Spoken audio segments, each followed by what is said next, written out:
Ayon sa Pag-asa, isang low pressure area ang monitor sa loob ng ating Philippine Area of Responsibility.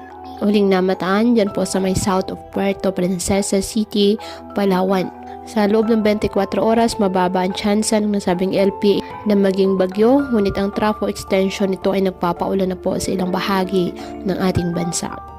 Northeast monsoon ay nakakaapekto pa rin sa northern at central Luzon, habang shearline naman nakakaapekto sa eastern section ng southern Luzon. Ngayong araw, dahil po sa trough ng nasabing LPA, kasabay ng shearline ang Zamboanga Peninsula, BRMM, Western Visayas, Mimaropa, Calabarzon, Bicol Region at Aurora, asahan na maulap na kalangitan na may kalat-kalat na pag-ulan at thunderstorms. Ang Cagayan Valley at Cordillera Administrative Region, asahan din na maulap na kalangitan na may pag-ulan dahil po sa amihan.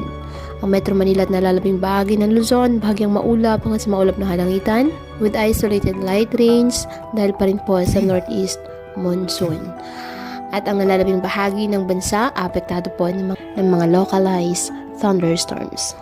Kaya patuloy po na pinag-iingat ang ating mga kababayan sa banta po ng mga pagbaha at pagguho ng lupa, at ugaliin po na magdala palagi ng payong o kahit anumang panangga sa ulan sa tuwing lalabas ng ating mga tahanan. At yan po muna ang update sa lagay ng panahon ngayong araw. Muli patuloy po tayo na mag-ingat at palaging tandaan, God loves you. Stay safe and God bless.